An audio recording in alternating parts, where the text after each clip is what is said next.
ನಮಸ್ತೆ ಸ್ಟೂಡೆಂಟ್. ಇವತ್ತು ನನ್ನ ಈ ವಿಡಿಯೋದಲ್ಲಿ ನಾನು ನಿಮಗೆ 6th ಸೆಮಿಸ್ಟರ್ ಬಿ.ಕಾಮ್ ಮತ್ತೆ BBA ಸ್ಟೂಡೆಂಟ್ಸ್ಗೆ BBAಗೆ ಬೇರೆ ಕ್ರೈಟೀರಿಯಾಸ್ ಇದೆ. ನಾನು ಬಿ.ಕಾಮ್ ಸ್ಟೂಡೆಂಟ್ಸ್ಗೆ ಇಂಟರ್ನ್ಶಿಪ್ ಮಾಡಬೇಕು. First of all, what is internship? Internship ಅಂತಂದ್ರೆ ನೀವು ಯಾವುದಾದ್ರೂ ಕಂಪನಿಲಿ ಏನು ಕಲ್ತಿದ್ದೀರಾ ಅದನ್ನ ರಿಪೋರ್ಟ್ ವೈಸ್ ಸಮ್ ಅಪ್ ಮಾಡಬೇಕು. ಅದನ್ನ ನಾವು ಇಂಟರ್ನ್ಶಿಪ್ ಅಂತ ಕರಿತೀವಿ. ಎಷ್ಟೋ ಜನ ಸ್ಟೂಡೆಂಟ್ಸ್ ಇದು ತುಂಬಾ ಕಾಂಪ್ಲಿಕೇಶನ್ಸ್, ಇದು ಮಾಡ್ಲಿಕ್ಕೆ ಕಷ್ಟ ಆಗುತ್ತೆ ಅಂತೆಲ್ಲ ಅನ್ಕೊಂತಿರ್ತೀರಾ. ಅದು ಯಾವುದೂ ಇಲ್ಲ. It is very very very simple. ನೀವು ಟಾಪಿಕ್ ಮತ್ತೆ ಹೇಗೆ ಚೂಸ್ ಮಾಡಬೇಕು, ಯಾವ ರೀತಿ ಮಾಡಬೇಕು ಅನ್ನೋದೆಲ್ಲ ನನ್ನ ವಿಡಿಯೋಗಳಲ್ಲಿ ನಾನು ನಿಮಗೆ ಫರ್ದರ್ ಡೇಸಲ್ಲಿ ನಾನು ನಿಮಗೆ ಶೇರ್ ಮಾಡ್ತಿರ್ತೀನಿ. ನನ್ನ ಚಾನೆಲ್ನ ನೋಡ್ತಾ ಇರಿ. Chapters it consist only 3 chapters, 3 chapter. First chapter ಅಲ್ಲಿ ಇಂಟ್ರಡಕ್ಷನ್. ಆ ಇಂಟ್ರಡಕ್ಷನ್ ಅಲ್ಲಿ ಏನೆಲ್ಲ ಇನ್ಕ್ಲೂಡ್ ಆಗುತ್ತೆ ಅಂದ್ರೆ ಫೋಕಸ್ ಇರಬೇಕು, ಆಬ್ಜೆಕ್ಟಿವ್ಸು, ಸ್ಕೋಪ್ ಅಂಡ್ ಲಿಮಿಟೇಷನ್ಸ್. ಅದಾದ್ಮೇಲೆ company or organisational profile. It should include brief history, ಅಂದ್ರೆ ಕಂಪನಿದು ಡೀಟೇಲ್ಸು, ಸರ್ವಿಸ್ ರೆಂಡೆಡ್, ಮತ್ತೆ ಕೋರ್ ಪರ್ಫಾರ್ಮೆನ್ಸ್, ಮತ್ತೆ ಆರ್ಗನೈಸೇಷನ್ ಚಾರ್ಟ್, ಅಂದ್ರೆ CEO, ಬೋರ್ಡ್ ಆಫ್ ಡೈರೆಕ್ಟರ್ಸ್, ಈ ರೀತಿ ಆರ್ಗನೈಸೇಷನ್ ಚಾರ್ಟ್ ಬರುತ್ತಲ್ಲ, ಇದು ಫಸ್ಟ್ ಚಾಪ್ಟರ್ ಅಲ್ಲಿ ನೀವು ಇನ್ಕ್ಲೂಡ್ ಮಾಡಬೇಕು.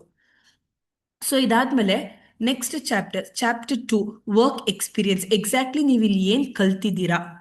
ನಾನು ಇದಕ್ಕೊಂದು ಎಕ್ಸಾಂಪಲ್ ಕೊಡ್ತೀನಿ. GST ಪ್ರೊಸೀಜರ್ ಮಾಡ್ತಾ ಇದ್ದೀರಾ ಅಂತ ಅನ್ಕೊಳ್ಳಿ. ಯಾವುದೋ ಒಂದು ಆಡಿಟಿಂಗ್ ಆಫೀಸಲ್ಲಿ GST ಪ್ರೊಸೀಜರ್ ಮಾಡ್ತಾ ಇದ್ದೀರಾ ಅನ್ಕೊಳ್ಳಿ. ಇಂಟ್ರಡಕ್ಷನ್ ಆದ್ಮೇಲೆ ಅಲ್ಲಿ ಏನು ಪ್ರೊಸೀಜರ್, GST ಫೈಲ್ ಮಾಡ್ಲಿಕ್ಕೆ ಏನು ಪ್ರೊಸೀಜರ್ ಯೂಸ್ ಮಾಡ್ತೀರಾ ಅದನ್ನ ನೀವು ಇಲ್ಲಿ ಹಾಕ್ತೀರಾ. ಅದನ್ನೇ ವರ್ಕ್ ಎಕ್ಸ್ಪೀರಿಯನ್ಸ್. ನೀವು ಏನು ಕಲ್ತಿದ್ದೀರಾ. ಬೇರೆಯವ್ರದ್ದು ಯಾವುದೋ ನೋಡಿ ಕಟ್ ಕಾಪಿ ಪೇಸ್ಟ್ ಮಾಡೋದಲ್ಲ, ನೀವು ಎಕ್ಸಾಕ್ಟ್ಲಿ ಏನು ಕಲ್ತಿದ್ದೀರಾ ಅನ್ನೋದನ್ನ ವರ್ಕ್ ಎಕ್ಸ್ಪೀರಿಯನ್ಸ್ ಚಾಪ್ಟರ್ 2 ಅಲ್ಲಿ ಹಾಕ್ತೀರಾ. Chapter 3, observation and conclusions. Final ಆಗಿ ಅದ್ರದ್ದು ಕನ್ಕ್ಲೂಷನ್ಸ್ ಯಾವ ರೀತಿ ಕನ್ಕ್ಲೂಡ್ ಮಾಡ್ತೀರಾ, ಒಂದು ಸಮರಿ ವೈಸ್ ಪ್ರಿಪೇರ್ ಮಾಡ್ಬೇಕು. ಅಲ್ಲಿ ಏನಂತಂದ್ರೆ ಶುಡ್ ಇನ್ಕ್ಲೂಡ್ ಅಬ್ಸರ್ವೇಷನ್ಸ್, ಏನೆಲ್ಲ ಅಬ್ಸರ್ವ್ ಮಾಡಿದ್ದೀರಾ. ಇಲ್ಲಿ ಪಾಸಿಟಿವ್ ಇರುತ್ತೆ, ನೆಗೆಟಿವ್ ಇರುತ್ತೆ. ಕನ್ಕ್ಲೂಷನ್ಸ್ ಮತ್ತೆ ಬಿಬ್ಲೋಗ್ರಫಿ. ಬಿಬ್ಲೋಗ್ರಫಿ ಅಂತಾರೆ ನೀವು ಯಾವ್ದೆಲ್ಲ ವೆಬ್ಸೈಟ್ ಇಲ್ಲ ಯಾವ್ದೆಲ್ಲ ಸೋರ್ಸ್ ನ ಯೂಸ್ ಮಾಡಿದ್ದೀರಾ ಅನ್ನೋದನ್ನ ಬಿಬ್ಲೋಗ್ರಫಿ ಅಂತ ಕರೀತಾರೆ. ಲಾಸ್ಟ್ ಒನ್ ಅಲ್ಲಿ ಅನೆಕ್ಷರ್ಸ್ ಅಂದ್ರೆ ಅಟೆಂಡೆನ್ಸ್ ರಿಪೋರ್ಟ್ ಅಂತ ಕರಿತೀವಿ. ಅನೆಕ್ಷರ್ಸ್ ಅಂದ್ರೆ ಏನು, ಅಟೆಂಡೆನ್ಸ್ ರಿಪೋರ್ಟ್ ಅಂತ ಕರಿತೀವಿ. ಇಷ್ಟೂ ಚಾಪ್ಟರ್ಸ್ ನ ನೀವು ಮಾಡಬೇಕಾಗುತ್ತೆ. 6th semester ಬಿ.ಕಾಮ್ students. ಇಂಟ್ರಡಕ್ಷನ್ ನಾನು ನಿಮ್ಗೆ ಟಾಪಿಕ್ ಕೂಡ ಡಿಸ್ಪ್ಲೇ ಮಾಡ್ತೀನಿ. ನೀವು ಟಾಪಿಕ್ ನ ಚೂಸ್ ಮಾಡ್ಕೋಬಹುದು. ನಾನು ಕೊಟ್ಟಿರೋಂಥ ಟಾಪಿಕ್ ನ ಚೂಸ್ ಮಾಡ್ಬೋದು. ಅದ್ರ ಬೇಸಿಸ್ ಮೇಲೆ ನಾನು ಅದ್ರ ಮೇಲೆ ವಿಡಿಯೋಸ್ ಕೂಡ ಹಾಕ್ತಿರ್ತೀನಿ. ವಿಡಿಯೋಸ್ ಕೂಡ ಶೇರ್ ಮಾಡ್ತಿರ್ತೀನಿ. ಹೇಗೆ ಮಾಡಬೇಕು ಅನ್ನೋದನ್ನ ನೀವು ನೋಡ್ತಾ ಇರ್ಬೋದು.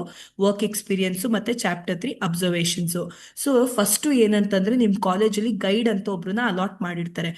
ಆ ಗೈಡು ಕೂಡ ಇದನ್ನೇ ಹೇಳೋದು.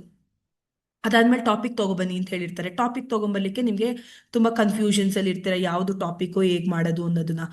ಅದನ್ನ ನಾನು ಹೇಗೆ ನಿಮ್ಗೆ ಚೂಸ್ ಮಾಡಬೇಕು ಅನ್ನೋದನ್ನ ನಾನು ನಿಮ್ಗೆ ಈ ನನ್ನ ವಿಡಿಯೋದಲ್ಲಿ ನಾನು ನಿಮ್ಗೆ ಡಿಸ್ಪ್ಲೇ ಮಾಡ್ತೀನಿ. ಇದ್ರಲ್ಲಿ ಯಾವುದೇ ರೀತಿ ವರಿನೇ ಮಾಡ್ಕೊಳಂಗಿಲ್ಲ ಸ್ಟೂಡೆಂಟ್ಸ್. ನೀವು ಈಸಿಯಾಗಿ ನೀವು ಯಾವುದೇ ರೀತಿ ಪ್ರಾಬ್ಲಮ್ ಇಲ್ದಲೆ ನೀವು ಇಂಟರ್ನ್ಶಿಪ್ ನ ಕಂಪ್ಲೀಟ್ ಮಾಡ್ಬೋದು. ಏನಾದ್ರೂ ಡೌಟ್ ಇತ್ತು ಅಂತಂದ್ರೆ ಕಮೆಂಟ್ ಬಾಕ್ಸ್ ಅಲ್ಲಿ ಕಮೆಂಟ್ ಮಾಡಿ. ಇದು ಒಂದು ಶೇರ್ ಮಾಡ್ತಾ ಇದ್ದೀನಿ ರೀ, ಟಾಪಿಕ್ಸ್ ಯಾವ್ದು ಅಂತ ಅಂದ್ಬಿಟ್ಟು.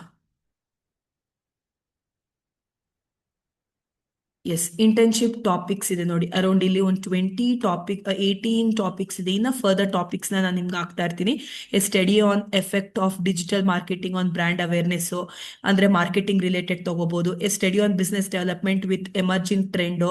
ಇದನ್ನ ಇಲ್ಲಿ ಇಷ್ಟು ಅಲ್ಲ, ಇದ್ರಲ್ಲಿ ಇಲ್ಲಿ ಇನ್ನೊಂದು ಏನಂತಂದ್ರೆ ಒಂದು ಕಂಪನಿಲಿ 5 ಸ್ಟೂಡೆಂಟ್ಸ್, ಮಿನಿಮಮ್ 5 ಸ್ಟೂಡೆಂಟ್ಸ್ ಮಾಡ್ಬೋದು.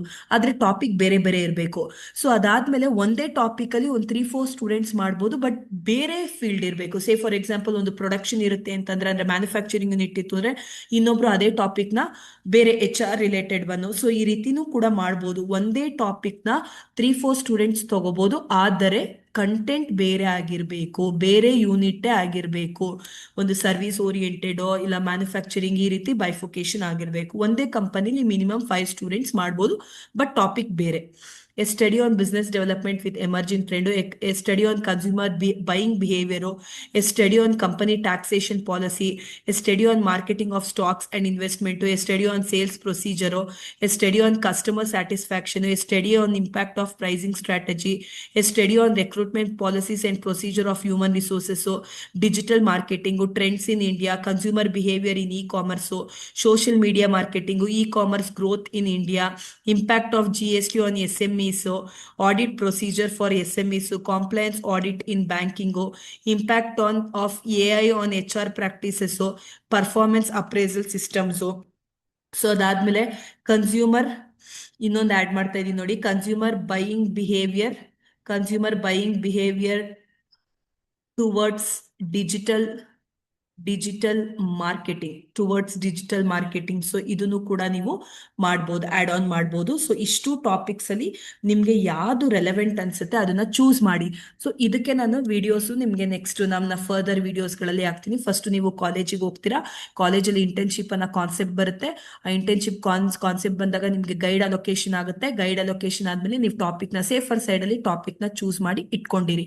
ಸೊ ಯಾವ್ದಾದ್ರು ಮ್ಯಾನುಫ್ಯಾಕ್ಚರಿಂಗು, ಯಾವ್ದಾದ್ರು ಆರ್ಗನೈಸೇಷನ್ ಸ್ಟೂಡೆಂಟ್ಸ್, ಅಲ್ಲಿ ನೀವು ವರ್ಕ್ ಮಾಡಿ ಏನ್ ವರ್ಕ್ ಕಲ್ತಿದ್ದೀರಾ ಅನ್ನೋದನ್ನೇ ನೀವು ಇಂಟರ್ನ್ಶಿಪ್ ನ ಸಮಪ್ ಮಾಡೋದೇನೆ ಇಂಟರ್ನ್ಶಿಪ್ ಅಂತ ಕರಿತೀವಿ, ಬೇರೆ ಇನ್ನೇನು ಇಲ್ಲ. ಸೊ ನಿಮ್ಗೆ ಫರ್ದರ್ ಏನಾದ್ರು ಡೌಟ್ ಇತ್ತು ಅಂದ್ರೆ ಕಮೆಂಟ್ ಬಾಕ್ಸ್ ಅಲ್ಲಿ ಕಮೆಂಟ್ ಮಾಡಿ. ನನ್ನ ಚಾನೆಲ್ನ ರೆಗ್ಯುಲರ್ ಆಗಿ ನೋಡ್ತಾ ಇರಿ. Thank you students.